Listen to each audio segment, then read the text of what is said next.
우리가 명확하게 생각을 하려면 앞서 제가 말씀을 드렸던 그 네 가지들이 충분히 선행이 되었는지 안 되었는지, 만약 네 가지가 적용이 안 돼요. 해당이 안 돼. 근데 오늘 너무 즐거웠어요. 히히 라고 와. 그럼 그거 남자가 거짓말 하는 거죠.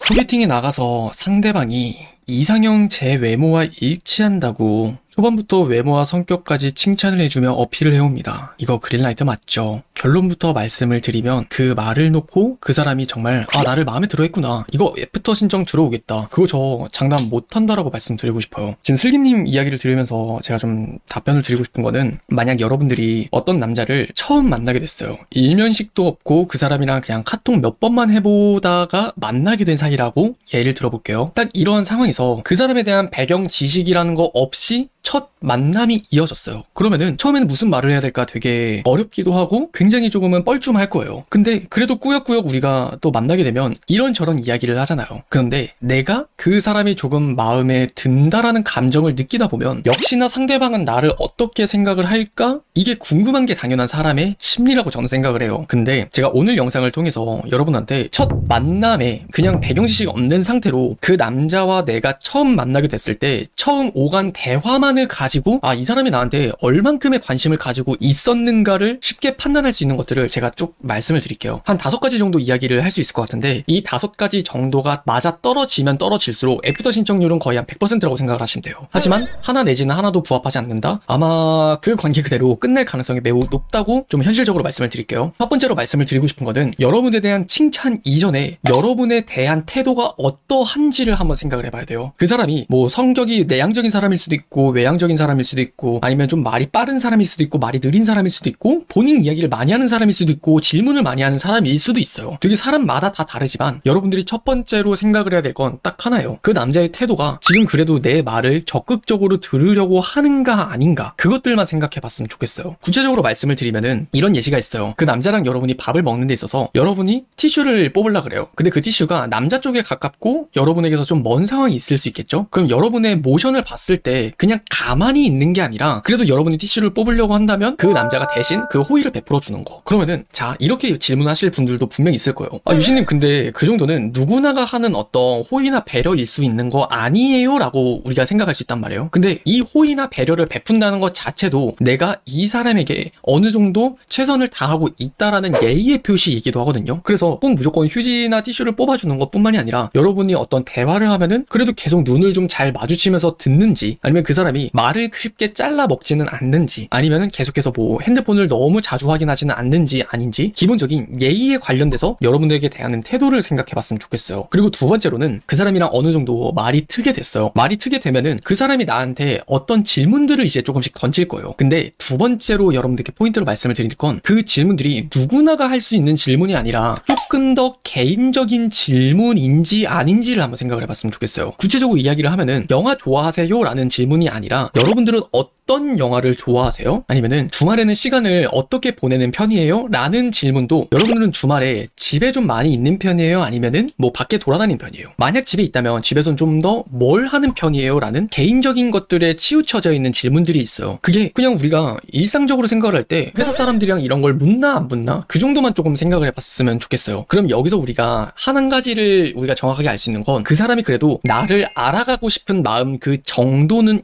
라고 생각을 할 수 있거든요. 여기서도 오해하지진 않으셨으면 좋겠어요. 그 사람이 나한테 정말 지나친 관심이 있어서 이런 질문을 물어보는 게 아니라 이것도 형식상 의뢰하는 질문일 수 있단 말이죠. 하지만 이런 형식적인 질문조차도 그 사람이 나한테 어느 정도 관심은 있으니까, 나를 알아가 보고 싶은 마음 정도는 충분히 있으니까 이런 질문을 할 수 있는 거란 말이에요. 자, 그 다음 세 번째, 여기서부터가 조금 중요한 이야기가 될 수 있을 것 같은데, 내가 그 사람한테 어떤 대답을 했어요. 그러면은 그 대답의 흐름에 핀트를 어디다가 맞추는지를 한번 생각을 해보셨으면 좋겠어요. 이게 조금 대화의 좀 기술이라서 좀 어려울 수 있는데, 만약에 예를 들어서 제가 여러분이랑 소개팅 자리를 하고 있어요. 근데 여러분들이 저한테 이렇게 대답을 한 거예요. 저는 그냥 보통 떡볶이 종류를 좀 좋아하는 편이고 그냥 대체적으로 다 잘 먹어요. 그러면은 그 다음에 제가 대화의 핀트를 어디에다가 맞추느냐에 따라서 여러분에 대한 관심도가 어느 정도인지를 우리는 역추적할 수가 있다고요. 자, 첫 번째, 여러분에게 별로 관심이 없는 경우라면은 그냥 그렇구나, 그냥 뭐 아무거나 다 잘 먹구나,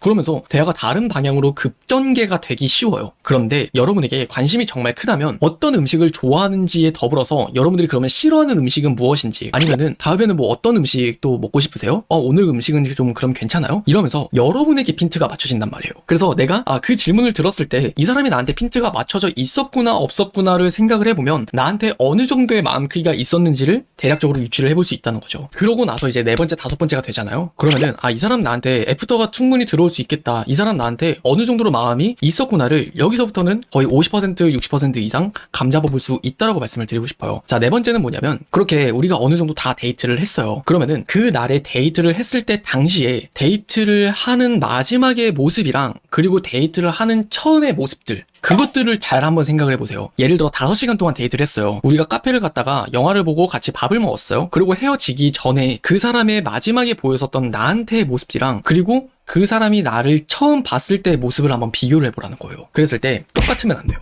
만약에 여러분에게 어떤 색다른 마음이 들었었고 여러분에게 안달이 났든 충분한 여러분에 대한 관심이 커졌잖아요. 그러면은 그 사람은 달라질 수밖에 없고 달라져야만 해요. 제가 왜 그런지를 좀 구체적으로 말씀을 드릴게요. 마지막에 어떤 모습이 됐던 간에 달라졌다라는 건 그 사람이 나를 대하는 마음가짐이 달라졌다라는 걸 의미하거든요. 여러분들도 한번 생각을 해보세요. 만약 여러분들이 어떤 남자를 만났어요. 그러면은 처음에는 여러분들도 좀 낯을 가리는 사람일 수도 있고, 아니면 그냥 오늘 한번 가볍게 만나나 보자 하는 마음을 가질 수도 있고, 남자가 나한테 어떻게 대하는지에 따라서 나도 한번 생각을 해보자, 이렇게 가벼운 마음만을 가지고 나갈 수 있어요. 그러면 그 남자가 정말 마음에 들었다면 나중에 보여지는 여러분의 모습이 과연 똑같을까요? 남자도 여러분을 처음 만났을 때는 당연히 얼타기 마련이고 조금은 사회적인 모습이라는 게 비춰지기 마련이란 말이에요. 그런 모습이 비춰지는 상태로 한 4-5시간 동안 있었는데 그 사람이 조금이라도 바뀌고 달라지는 모습들이 있다면 당연히 그 사람은 달라질 수밖에 없어요. 자, 그리고 마지막 5번째, 그래서 결국 그 사람이 헤어진 이후에 나한테 어떻게 하느냐. 이 남자가 꼭 무조건 이렇게 하면은 나한테 호감이 있는 거다, 애프터를 신청할 수 있다, 이게 아니라 그 사람이 여전히 나한테 좋은 모습으로 좋은 표현들을 하면서 나를 챙겨주면서 굉장히 적극적으로 카톡을 하는지 아닌지, 오늘 집 잘 들어갔어요? 오늘 너무 즐거웠어요, 히히, 다음에 또 봬요, 뭐 이렇게만 온다면 그래도 오늘이 정말 좋았다는 거야, 싫었다는 거야? 이것들을 감잡기는 어려워요. 이게 형식적인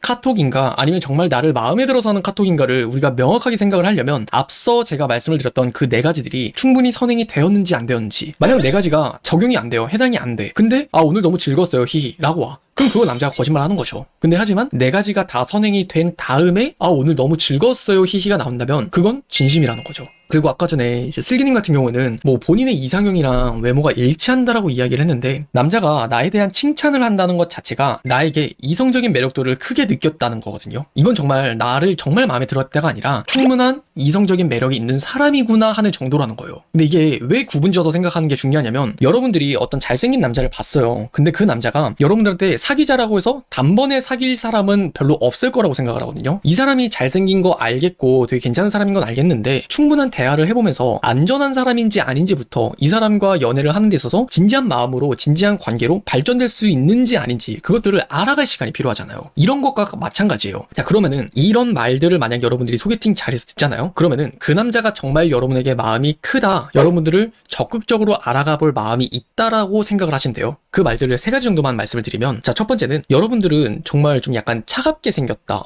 좀 약간 다가가기 어려운 스타일이에요 라는 말을 직접적으로 들었다. 그 말을 하는 남자 입장에서는 다가가기 어려운데 난 그래도 좀 더 적극적으로 다가가 보고 싶어요 라고 말을 한 것과 같아요. 그리고 2번째는 왠지 남자 많이 만나봤을 것 같다. 이것도 남자가 여러분에게 충분한 매력을 느꼈다는 반증이에요. 그리고 3번째는 괜히 숨기는 게 좀 많을 것 같아. 이런 말들을 여러분들이 들었다. 그럼 그것도 지금 이 남자 나한테 충분히 알아가 볼 마음이 있구나, 이 남자 충분히 진심을 다할 가능성이 높겠구나, 그 정도는 우리가 감잡아 볼 수 있을 것 같아요.